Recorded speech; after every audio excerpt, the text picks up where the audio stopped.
90% startup fail हो जाते हैं। फिर भी कुछ स्टार्टअप्स यूनिकॉर्न का स्टेटस कैसे अचीव कर लेते हैं?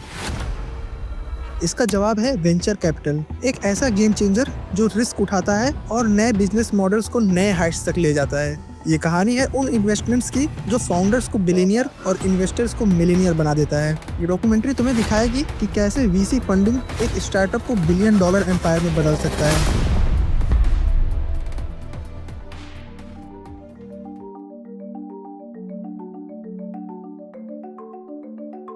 वेंचर कैपिटल एक ऐसी दुनिया जिसमें नए बिजनेस मॉडल्स का जन्म होता है, नए आइडियाज $1 बिलियन बन सकते हैं और एक स्टार्टअप एक कंपनी नहीं, एक रेवोल्यूशन बन सकता है। लेकिन वीसी सिर्फ पैसा नहीं देता, ये मेंटोरशिप है, नेटवर्क है और सबसे जरूरी रिस्क उठाने का कॉन्फिडेंस है। 2007 में दो फाउंडर्स का एक छोटा सा स्टार्टअप था, एक विजन था पर पैसा नहीं था, कोई उन पे भरोसा नहीं कर रहा था और आज वो कंपनी फ्लिपकार्ट के नाम से जानी जाती है। वीसी फंडिंग के बिना शायद ये पॉसिबल ही नहीं होता। एक नया फाउंडर जब अपना आइडिया लेकर इन्वेस्टर के सामने जाता है तो 90% चांस है कि उसको रिजेक्शन ही मिलेगा, क्योंकि इन्वेस्टर सिर्फ सपनों पे पैसा नहीं लगाते, उन्हें प्रूफ चाहिए, उन्हें पोटेंशियल चाहिए, उन्हें नंबर्स चाहिए। और ये सिर्फ यहाँ इंडिया का सीन नहीं है, ग्लोबली भी देखो तो फेसबुक, टेस्ला, एयरबीएनबी, इन सब को पहले इन्वेस्टर ने मना कर दिया था, लेकिन एक सही इन्वेस्टर एक सही वक्त पे एक स्टार्टअप की दुनिया बदल सकता है। और ये मूवमेंट सिर्फ एक फाउंडर के लिए नहीं होता, ये मूवमेंट मार्केट के लिए भी होता है। जब एक स्टार्टअप वेंचर कैपिटलिस्ट से पैसा उठाता है तो ये सिर्फ एक बिजनेस की कहानी नहीं, ये एक मार्केट मूवमेंट होता है। क्योंकि जब एक वीसी बैक्ड कंपनी आईपीओ लाती है तो सिर्फ एक इन्वेस्टर ही मल्टीफोल्डेड रिटर्न नहीं बनाते, बल्कि उसी दिन नए रिटेल इन्वेस्टर भी मार्केट में नए नए अपॉर्चुनिटीज ढूंढते हैं रिटर्न्स बनाने के लिए। क्या तुमने कभी सोचा है कि तुम्हारा म्यूचुअल फंड या स्टॉक इन्वेस्टमेंट भी वीसी बैक्ड स्टार्टअप से जुड़ा हो सकता है? मतलब ये गेम सिर्फ स्टार्टअप्स और इन्वेस्टर तक लिमिटेड नहीं है, ये तुम्हारे और मेरे जैसे लोगों का फ्यूचर भी सेव करता है।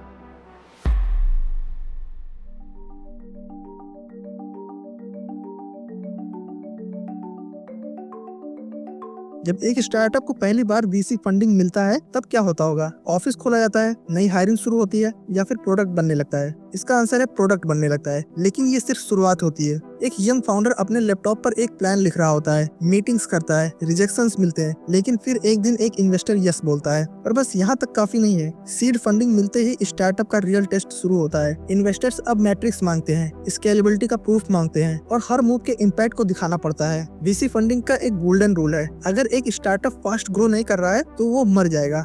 मतलब अगर कोई स्टार्टअप सक्सेसफुल होने वाला है तो उसकी ग्रोथ तेज होगी। एक स्टार्टअप को वीसी से नेक्स्ट राउंड की फंडिंग तभी मिलती है जब उसके नंबर इंप्रेसिव हो। मान लो एक स्टार्टअप पहला फंडिंग राउंड उठाता है जब उसके पास 1 लाख यूजर्स होते हैं। अगले 6 महीने में ये नंबर अगर 10 लाख हो जाते हैं तो इन्वेस्टर्स इंप्रेस हो जाते हैं। पर अगर यूजर अगले 6 महीने में 1 लाख से केवल 1,20,000 तक पहुंचते हैं तो फिर मामला गड़बड़ है, इन्वेस्टर इंटरेस्ट लूज करना शुरू कर देते हैं। और ये सिर्फ एक स्टार्टअप की कहानी नहीं है, 70% स्टार्टअप जो सीड फंडिंग उठाते हैं वो अगले राउंड तक सर्वाइव ही नहीं कर पाते। लेकिन जो स्टार्टअप नेक्स्ट लेवल तक पहुंचते हैं उनके सामने एक नया चैलेंज आता है, मार्केट कंपटीशन और एक्सपेंशन का। सब सोचते हैं कि फंडिंग मिलने के बाद सिर्फ सक्सेस होती है, पर रियल स्टार्टअप वर्ल्ड में ऐसा नहीं होता है। बहुत बार एक छोटी सी गलती भी पूरे बिजनेस को डुबाने के लिए काफी होता है। एक स्टार्टअप के पास एक लिमिटेड कैपिटल होता है जो उसको सर्वाइव करने के लिए यूज करना पड़ता है।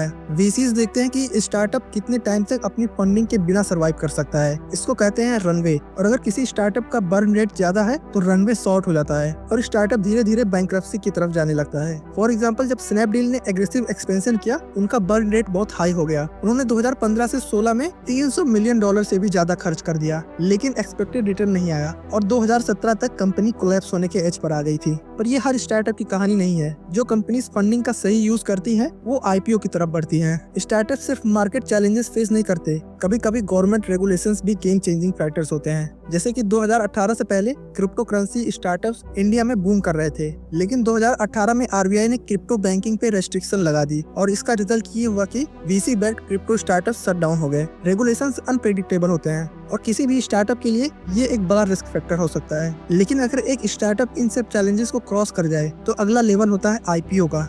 एक स्टार्टअप की सबसे बड़ी मूवमेंट होती है जब वो प्राइवेट से पब्लिक होता है। आईपीओ सिर्फ एक फाइनेंशियल इवेंट नहीं है, एक स्टार्टअप का ग्रेजुएशन डे होता है। जैसे जोमेटो ने आईपीओ लॉन्च किया तो उनका वैल्यूएशन $12 बिलियन तक पहुंच गया। उनका शेयर प्राइस 66% तक बढ़ गया। इन्वेस्टर्स ने मल्टी फोल्डर रिटर्न बनाए। लेकिन हर स्टार्टअप आईपीओ के बाद सक्सेसफुल नहीं होता। फॉर एग्जांपल पेटीएम का आईपीओ देखो, लिस्टिंग के बाद ही शेयर प्राइस 40% तक गिर गया क्योंकि इन्वेस्टर के एक्सपेक्टेशन क्लियर नहीं थे। जब एक वीसी बैक्ड कंपनी पब्लिक होती है तो सिर्फ इन्वेस्टर नहीं, पूरा मार्केट उसको जज करता है। आईपीओ के टाइम जो भी मार्केट सेंटीमेंट होता है वो डिसाइड करता है कि एक स्टॉक रॉकेट बनेगा या क्रैश करेगा। अब सवाल ये है कि जब स्टार्टअप पब्लिक हो जाता है तो वीसी का रोल खत्म हो जाता है या ये कहानी यहीं से शुरू होती है।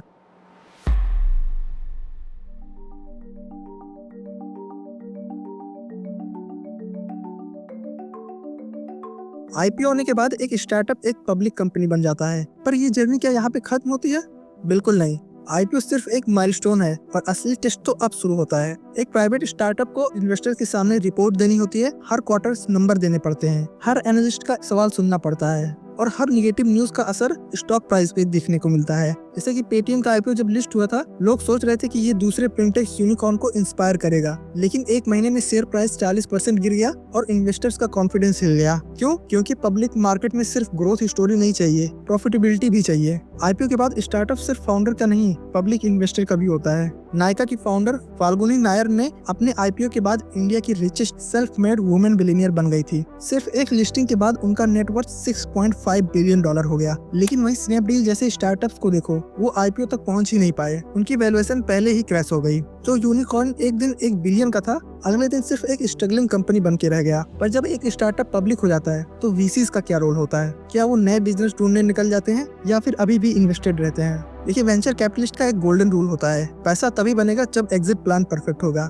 वीसीज का अल्टीमेट गोल होता है अपना इन्वेस्टमेंट मल्टीप्लाई करना और सही वक्त पे एग्जिट करना। वीसी के पास 3 तरीके होते हैं एग्जिट लेने का। फर्स्ट ऑप्शन होता है आईपीओ के बाद स्टेक बेचना। जब स्टॉक प्राइस हाई होता है तो वीसीज अपनी शेयर पब्लिक मार्केट में बेच देते हैं और मैसिव रिटर्न लॉक कर लेते हैं। सेकेंड ऑप्शन होता है दूसरे इन्वेस्टर को अपना स्टेक बेचना। अगर आईपीओ नहीं हो रहा है तो दूसरे बड़े इन्वेस्टर या प्राइवेट इक्विटी फर्म्स को वीसीज अपना स्टेक बेच देते हैं। और थर्ड ऑप्शन होता है मर्जर या एक्विजिशन का। कुछ कंपनीज आईपीओ नहीं लाती, बल्कि वो किसी बड़े प्लेयर के साथ मर्ज हो जाती है। जैसे फ्लिपकार्ट को वॉलमार्ट ने एक्वायर किया। फ्लिपकार्ट का 77% स्टेक वॉलमार्ट के पास है। एक वीसी फंड का एवरेज रिटर्न 25 से 30% होता है, लेकिन अगर इन्वेस्टमेंट यूनिकॉर्न बन जाए तो 1000x तक रिटर्न भी पॉसिबल है। फॉर एग्जांपल, सॉफ्ट बैंक का ओयो में पहला इन्वेस्टमेंट किया था जब उसका वैल्यूएशन सिर्फ $200 मिलियन था, और फिर जब ओयो 10 बिलियन के वैल्यूएशन तक पहुंच गया, सॉफ्ट बैंक का रिटर्न 50x से भी ज्यादा हो चुका था। लेकिन हर वीसी का एग्जिट प्लान सक्सेसफुल नहीं होता है। जब उबर और वीवर्क जैसे स्टार्टअप्स आईपीओ करने वाले थे तो सॉफ्ट बैंक का इन्वेस्टमेंट बिलियंस में लॉस में चला गया। तो वीसी का गेम रिस्की भी होता है और प्रॉफिटेबल भी। लेकिन अब सवाल ये है कि इंडिया का स्टार्टअप फ्यूचर कैसा होगा? अगर पिछले 10 साल देखें, इंडिया में वीसी बैक्ड स्टार्टअप्स ने पब्लिक मार्केट्स में सुनामी ला दी है। लेकिन अगले 10 साल का सिनेरियो अलग होगा, क्योंकि सिर्फ यूनिकॉर्न बनने से कुछ नहीं होगा, सस्टेनेबल बिजनेस बनाना पड़ेगा। 3 ट्रेंड्स हैं जो इंडिया की वीसी स्पेस को बदल सकते हैं। पहला है प्रॉफिटेबिलिटी पे फोकस।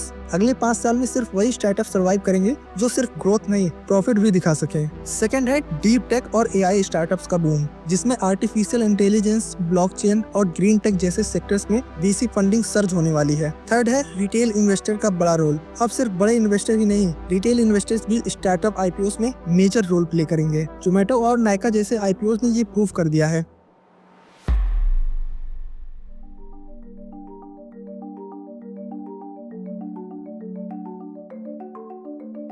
आज इंडिया का स्टार्टअप इकोसिस्टम सिर्फ नए बिजनेस क्रिएट नहीं कर रहा है, एक नए इकोनॉमिक एरा को शेप कर रहा है। हर नए फाउंडर के साथ एक नया विजन आता है, एक नया डिसरप्शन होता है। वीसी फंडिंग सिर्फ पैसा नहीं, एक बिलीफ सिस्टम है जो नए एंटरप्रेन्योर्स को दुनिया बदलने का मौका देता है। अगले 10 साल में कौन स्टार्टअप नए हाइट्स तक जाएंगी, कौन सी कंपनी मार्केट को रिफाइन करेगी, ये तो वक्त ही बताएगा। लेकिन एक बात क्लियर है, इंडिया का स्टार्टअप रेवोल्यूशन अब रुकने वाला नहीं है। लेकिन जब एक स्टार्टअप पब्लिक होने का डिसीजन लेता है तो वो प्रोसेस कैसा होता है, आईपीओ का एक्चुअल सिस्टम कैसे काम करता है, अगर तुम्हें ये जानना है तो स्क्रीन पर आ रहे इस वीडियो पर क्लिक करके पूरे प्रोसेस को समझ सकते हो। Thank you.